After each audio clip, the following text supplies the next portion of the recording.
नमस्कार, स्वागत है आपका न्यूज टाइम भारत में।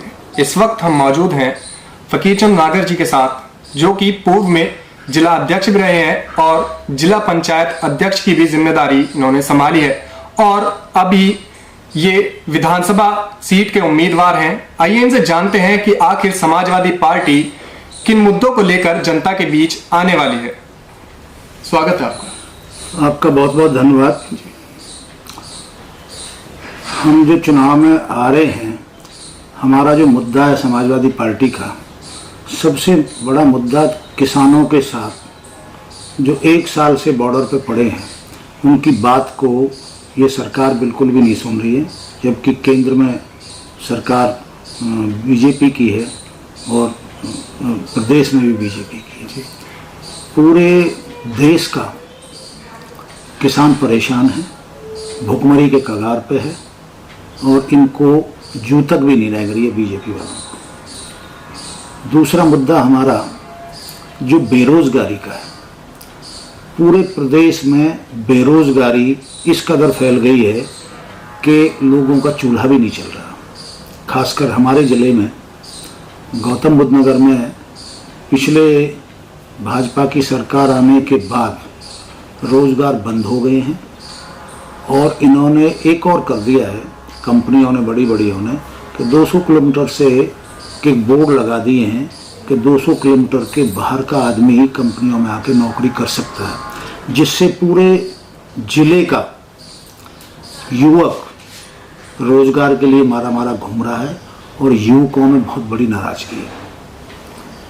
तीसरा, विकास के नाम पे हम समाजवादी पार्टी चुनाव लड़ रही है, क्योंकि पिछले हमारी सरकार में माननीय राष्ट्रीय अध्यक्ष जी अखिलेश यादव जी मुख्यमंत्री थे। उन्होंने जो विकास किया, पूरे प्रदेश में विकास किया और ख़ासकर हमारे ज़िले में उन्होंने, आपने देखा है यहाँ एलिवेटेड रोड है, मेट्रो है।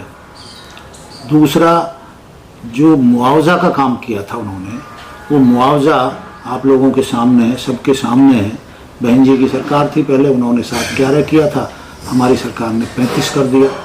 तो इस चीज़ से सब लोग खुश हैं और वो चाहती है जनता कि दोबारा से समाजवादी पार्टी की सरकार बने और माननीय अखिलेश यादव जी दोबारा से मुख्यमंत्री बने, जिससे विकास, बेरोजगारी, गरीबी सब हट जाए। अच्छा नागर जी, ये तो पार्टी के मुद्दे हैं। आप किन मुद्दों को लेकर विधानसभा सीट से उम्मीदवार हैं? आप किन मुद्दों को लेकर जनता के बीच में जाएंगे? देखो, मैं लगातार क्षेत्र में रहता हूँ जी, लगातार क्षेत्र में रहता हूँ, रात को हॉस्पिटल्स में रहता हूँ। पहले डेंगू की मार ने मार दिया। पहले आप देख रहे हैं कि इस कदर पूरे ज़िले में अस्पतालें भरी हुई हैं, डेंगू से लगातार मौतें हो रही हैं, लेकिन ये सरकार बेखबर है, इनको कोई भी चिंता नहीं है। दूसरा, मैं बेरोजगारी के लिए हर युवकों से लगातार संपर्क करता हूँ, रोज़ हर गरीबों से करता हूँ, हर किसान से करता हूँ कि हमारी सरकार आने के बाद हम समाजवादी पार्टी आपके साथ खड़ी रहेगी। इन मुद्दों को लेके मैं प्रत्याशी जो वहाँ से टिकट मांग रहा हूँ संभावित प्रत्याशी के रूप में, तो मैं क्षेत्र में सुबह निकल के रात तक इसी काम में लगता हूँ और यही चाहता हूँ कि यहाँ बेरोजगारी हट जाए, किसानों की समस्या हट जाए और जो महंगाई है, जिस कदर महंगाई यहाँ हो रही है, आप देख रहे हैं पेट्रोल डीजल के रेट कहाँ पहुँच गए हैं, सरसों का तेल का रेट कहाँ पहुँच गया। आम घरों में जाते हैं हम, आम घरों में रसोइयों में हम जो है मातृशक्तियों महिलाओं से पूछते हैं, उनका बजट बिगड़ चुका है और उनकी रसोई खाली है, कोई सब्जी तक भी महंगाई में खरीद नहीं पा रहे हैं, फल तो बहुत दूर की चीज़ हो गई है। आप जनता की भलाई की बात कर रहे हैं और अभी लखीमपुर खीरी वाला केस हुआ है, जिसमें कहा जा रहा है कि समाजवादी की पार्टी के कार्यकर्ताओं ने पुलिस की जीप में आग लगाई थी। तो विपक्ष इस पर लगातार निशाना साध रहा है कि अगर समाजवादी पार्टी के कार्यकर्ता इस तरह से काम करेंगे तो फिर जनता की भलाई किस तरह से होगी। ये तो विपक्ष के आरोप है। आपने देखा लखीमपुर खीरी में माननीय राष्ट्रीय अध्यक्ष जी को घर में अंदर कैद कर दिया और वहाँ जब सब कार्यकर्ता इकट्ठे हो गए, वो सड़क से बाहर निकल के हज़ारों की संख्या में पुलिस ने घेर लिया और वो वहीं पे धरने पे बैठ गए। वहाँ जाने नहीं दिया गया हमारे सब कार्यकर्ता लखीमपुर खीरी गए और सबने पूरे किसानों के साथ जो अन्याय वहाँ हुआ है आपके सामने देखा है कि बीजेपी एक मंत्री का बेटा वहाँ गाड़ियों से कुचल देता है। उसकी भलाई के लिए, उनकी दर्द को सुनने के लिए समाजवादी पार्टी वहाँ पूरी तरह से उनके साथ खड़ी है और खड़ी थी, और ये उम्मीद करते हैं कि ऐसी जो प्रवृत्ति इन्होंने की है हमारी पार्टी चाहती है उनको इसमें जो लोग बिल्कुल इसमें इन्वॉल्व हैं उनको सज़ा मिले और उन लोगों को नौकरी और जो हमारे राष्ट्रीय अध्यक्ष जी ने 2 करोड़ रुपए की मांग की है उनको मिलना चाहिए। अच्छा, समाजवादी पार्टी अब विधानसभा सीट के लिए आप क्या तैयारी कर रहे हैं? देखो, आपने अभी देखा है जी। एक मुद्दा पीछे अभी आपने देखा है, सम्राट गुर्जर सम्राट महिर भोज जी जो हमारे पूर्वज थे गुर्जरों के, आपने दादरी में देखा है उनके नाम के सामने कालिक पोत दी थी जी। उनका अनावरण करने माननीय योगी जी वहां पहुंचे थे जी।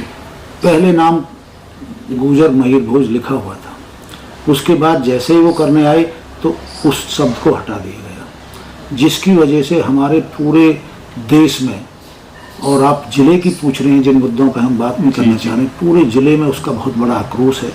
अभी भी आप देख रहे हैं 31 तारीख को फिर बहुत बड़ी महापंचायत है। इसलिए पूरा गुर्जर समाज तो बीजेपी के खिलाफ हो गया है जी। ये बहुत बड़ा मुद्दा, वो नहीं चाहते बीजेपी जैसी जो हमको बांटना चाहती है, जो जातियों में बांट रही है। हम सदियों से सब एक हैं, लेकिन अब पहले हिंदू मुस्लिम अब जातियों को आपस में काम करने का काम कर रहे हैं, जिसकी नाराजगी पूरे जिले में और खासकर जहाँ से मैं दादरी विधानसभा में बहुत बड़ी नाराजगी है जी। आप कह रहे हैं कि नाराजगी है और जातियों में बांट रही है, तो कहीं ना कहीं इसका असर बीजेपी की हार पर पड़ेगा या नहीं? सब लोग बीजेपी को जनता ने नकार दिया है और खासकर दादरी विधानसभा पर ये असर इतना बड़ा पड़ेगा कि यहाँ से समाजवादी पार्टी की ही सीट निकलेगी। कोई भी प्रत्याशी रहे, माननीय राष्ट्रीय अध्यक्ष जी किसी को प्रत्याशी बनाए, उसके 3 मुद्दे हैं। ये अभी मैंने आपको गुर्जर महिर भोज के बारे में बताया जी। वो पूरा गुर्जर समाज में, क्योंकि बहुल क्षेत्र है दादरी विधानसभा। दूसरा बेरोजगारी, तीसरा किसानों के साथ अन्याय। अच्छा, आप लोगों ने क्या तैयारी की है रोजगार देने के लिए? हम लोगों ने, पहले हमारी सरकार थी, हम लगातार रोजगार देते थे। हमारी सरकार में पहले माननीय नेताजी थे, वही हमारे यहाँ 4 कंपनियां लाए थे जो मुख्यमंत्री थे पहले। 4 कंपनियां आपके सामने हैं, मौजर बियर है, होंडा CL है, LG है और न्यू हॉलैंड ट्रैक्टर है। 4 कंपनियां माननीय नेताजी यहाँ लाए थे, यहाँ लाखों आदमी रोजगार करता था। लेकिन उन 4 कंपनी में भी यहाँ आसपास के एरिया के लोगों को जॉब नहीं मिल रही है। जब वो कंपनियां थी, अब उस कंपनियों में मौजर बियर बंद हो चुकी है, होंडा CL बंद हो चुकी है, LG और ये मुश्किल से चल रही है, छटनी हो चुकी है। लेकिन जैसे ही हमारी सरकार आएगी, जैसे ही समाजवादी की सरकार आएगी, सबसे पहले हम रोजगार, सबसे पहले 200 किलोमीटर का जो ये दायरा बना दिया कंपनियों वालों ने इस सरकार के इशारे पे, उसको ख़त्म करेंगे। पहले रोजगार हमारी प्राथमिकता है, हमारे नेताजी की प्राथमिकता है कि रोजगार सबसे ज़रूरी है। और किसानों के साथ जो हमारी पार्टी ने किया है कि उनका मुआवजा बढ़ाया है, उनकी हर समस्या को पूरा करने में समाजवादी पार्टी आने के बाद ही पहले पूरा काम करेगी। दूसरा, मैं अभी आपको बताएं कि हमारे राष्ट्रीय अध्यक्ष जी ने ये कहा है कि बिजली की समस्या बहुत बड़ी है, बेरोजगारी की समस्या बहुत बड़ी है, बुजुर्ग और गरीब महिलाओं की जो समस्याएं हैं वो कितनी बड़ी हैं।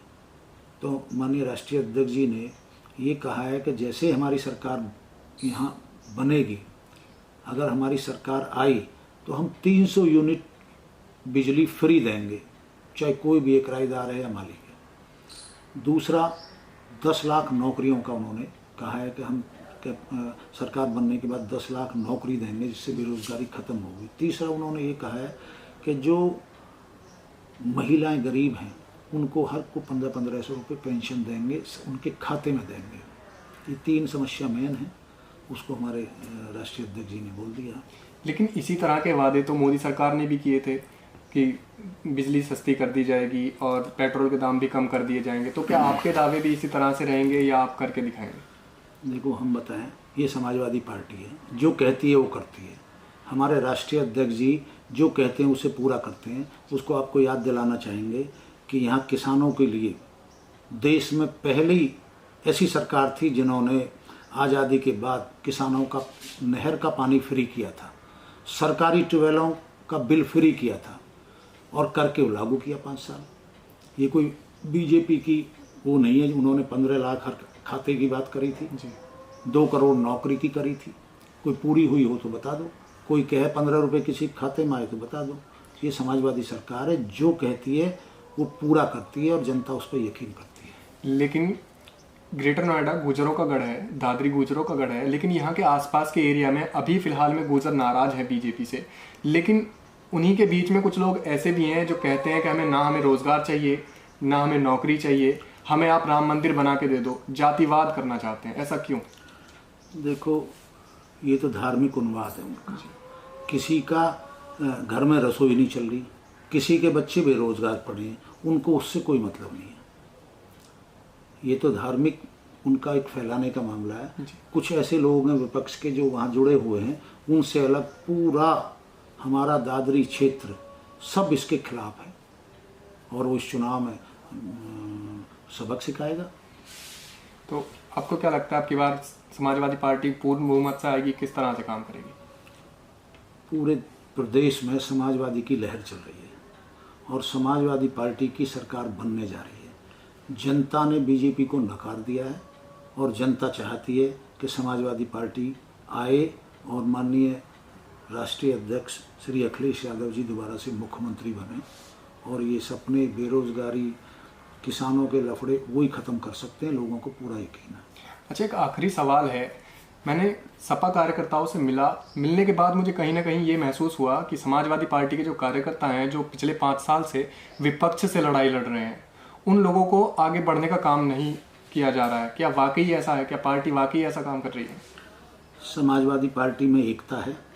कहीं भी समाजवादी पार्टी का कार्यकर्ता अनुशासित है, अनुशासन में रह के काम करता है। कोई पदों की लड़ाई नहीं है। जिसको पद है उनको और मिल जाता है, जिसको नहीं है तो किसी को भी इसमें कोई एतराज़ नहीं है। इसलिए सारी पार्टी गौतम बुद्ध नगर में एक है। आपने देखा, हमने नागर जी से बात की किस तरह से समाजवादी पार्टी प्रदेश में काम करेगी और किस तरह से लोगों का मन जीतेगी। ऐसी ही बड़ी खबरों को देखने के लिए जुड़े रहिए हमारे साथ। News time Bharat.